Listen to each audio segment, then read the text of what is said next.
Hello everyone, welcome to my channel Sanskrit for you students. आज मैं आप लोगों को पुल्लिंग आकारांत शब्दों के बारे में बताने वाली हूँ। शब्द होते क्या हैं?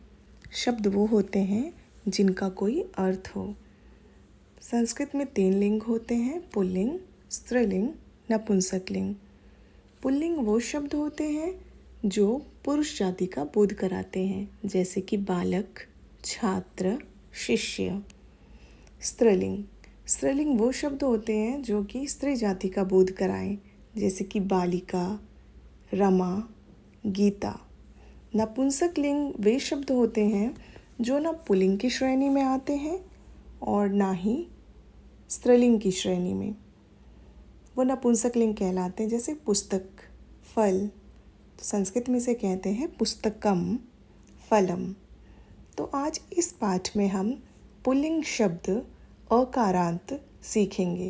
अकारांत से अभिप्राय होता है जिस भी शब्द का अंतिम वर्ण अ हो, यानी कि अ में अंत होने वाले शब्द अकारांत कहलाते हैं। और जैसे कि ये चैप्टर है पुल्लिंग बेस्ड, पुल्लिंग के ऊपर है, तो हम पुल्लिंग के शब्दों को ही देखेंगे। संस्कृत में 3 लिंग होते हैं: पुल्लिंग, स्त्रीलिंग, नपुंसकलिंग।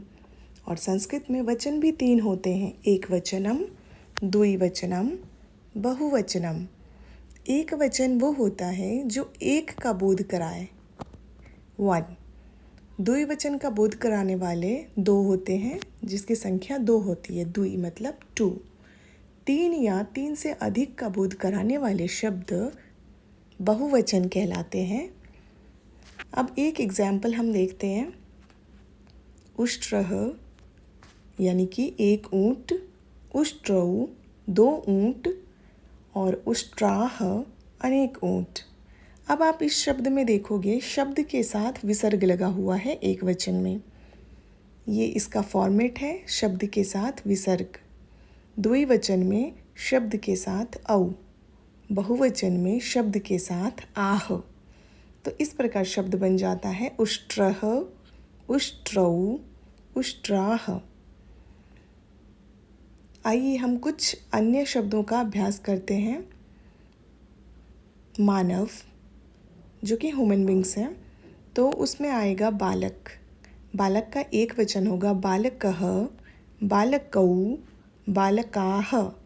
सारे अकारांत पुल्लिंग शब्दों का एक ही प्रक्रिया होगा, जो कि सबसे ऊपर एग्जाम्पल ऊँट में दिखाया गया है। शब्द प्लस अह, शब्द प्लस औ और शब्द प्लस आह।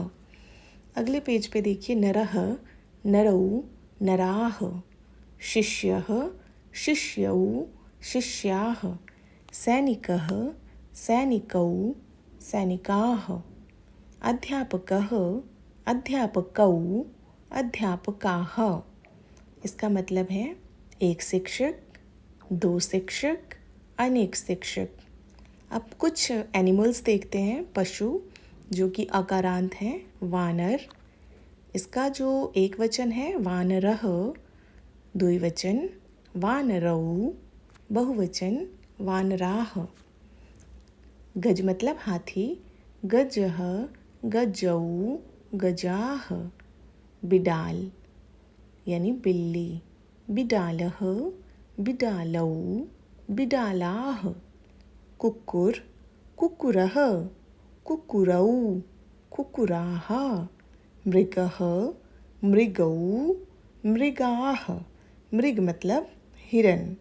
सिंहः, सिंहौ, सिंहाः। अश्वः, अश्वौ, अश्वाः। गर्दभः, गर्दभौ, गर्दभाः। भल्लुकः, भल्लुकौ, भल्लुकाः। अब कुछ पक्षी देखते हैं, जो कि अ में अंत होने वाले पुल्लिंग शब्द हैं। शुक, शुकः, शुकौ, शुकाः। कपोत, कपोतः, कपोतौ, कपोताः। बकः, बकौ, बकाः। बक से अभिप्राय बगुला होता है, बक का मीनिंग बगुला। हंसः, हंसौ, हंसाः। कुछ ऐसे शब्द होते हैं जो कि व्यक्ति के बारे में बताते हैं, कुछ ऐसे शब्द होते हैं जो किसी वस्तु के बारे में बताते हैं। तो हम अ में अंत होने वाले कुछ वस्तु देखते हैं जो ये वस्तु सदैव पुल्लिंग होते हैं। घटः, घटौ, घटाः, दीपकः, दीपकौ, दीपकाः, चषकः, चषकौ, चषकाः, चमसः, चमसौ, चमसाः, ध्वजः, ध्वजौ, ध्वजाः। अब कुछ स्थल देखते हैं जो कि अकारांत हैं और पुल्लिंग शब्द हैं। पर्वतः, एक पर्वत, पर्वतौ, दो पर्वत, पर्वताः, अनेक पर्वत। निर्झर यानी झरना, निर्झरः, एक झरना, निर्झरौ, दो झरने, निर्झराः, अनेक झरने। विद्यालय ये स्थल है और पुल्लिंग में आता है, पुल्लिंग शब्दों की श्रेणी में आता है ये। विद्यालयः, विद्यालयौ, विद्यालयाः, एक विद्यालय, दो विद्यालय, बहुत सारे यानी अनेक विद्यालय।